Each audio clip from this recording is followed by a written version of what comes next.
If you read our exclusive coverage of the latest teacher survey, you'll see that there's a hugely worrying situation developing across our schools, specifically with respect to the levels of violence and aggression which teachers and pupils are having to deal with.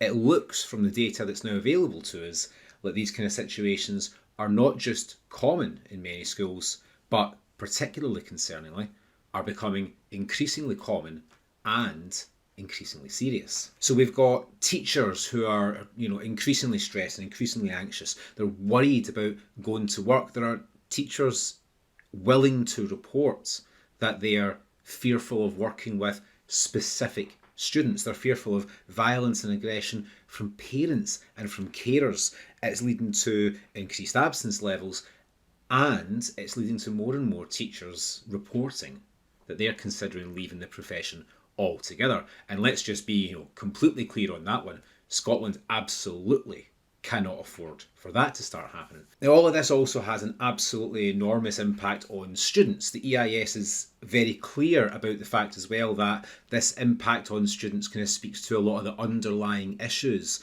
that we see in our classrooms. So their General Secretary, in a piece for the Herald, talks about distressed young people who are, manifesting or demonstrating that distress through violence and aggression. She highlights the impact of the pandemic on young people's development, but she also, reminds us that a lot of this can be traced back to 2010 and the introduction of austerity by the UK government. Now, it's true to say that this issue is not limited to Scotland.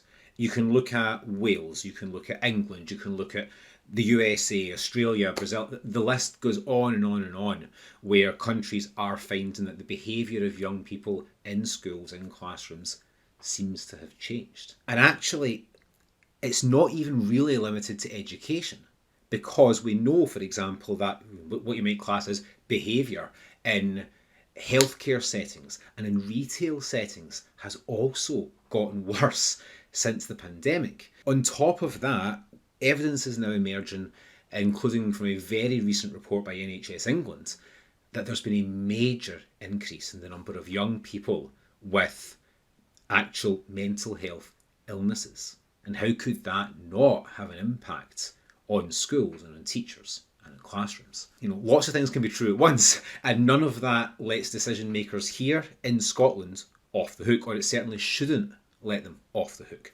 There are lots and lots of examples of Scottish choices, Scottish policies, Scottish procedures that have contributed to and exacerbated this problem that we're now seeing. The most striking thing, I think, is maybe the fact that, throughout this report, you've got teachers saying that they simply cannot meet all of the additional support needs of their students anymore.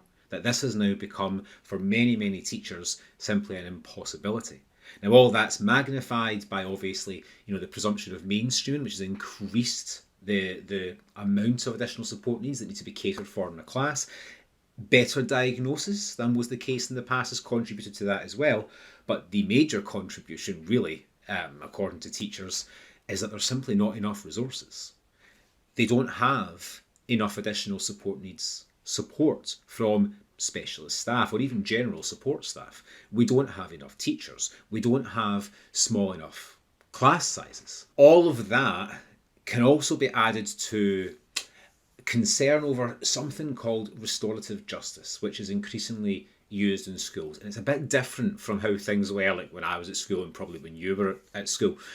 In principle, it can be much, much more effective than just, constantly throwing, the old-fashioned punishment exercises or even detentions or suspensions at students, because those things kind of by definition, give you, constantly diminishing returns. The idea of restorative justice is to focus on resolutions and relationships, but it requires time and it requires resources, and those are not commodities that teachers in Scotland have in any sort of abundance.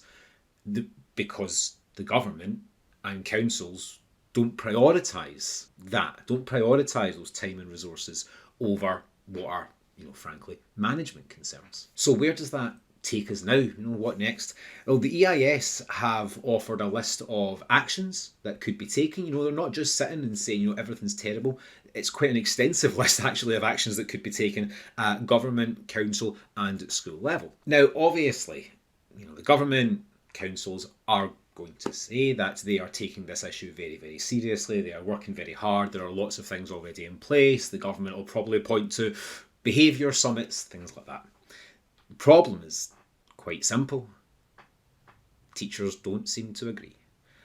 And that's a very, very serious problem, because the relationship between, you know, officialdom, governments and councils and teachers is already fraught. And this could make things massively, massively worse. And on top of that, of course, all of this does enormous damage to students, to their experiences. And teachers see that happening, and that makes it worse for them, because teachers are in that job because they want to help the kids who are in front of them in the classroom. So, you know, where are we now? This government, you know, doesn't spend its time saying things like judge me on my record in education, or education's even the top priority anymore. But for the sake of Scotland's teachers, and ultimately, really, for the sake of Scotland's kids, this latest report needs to be a really serious wake-up call for all of those people who are running Scottish education.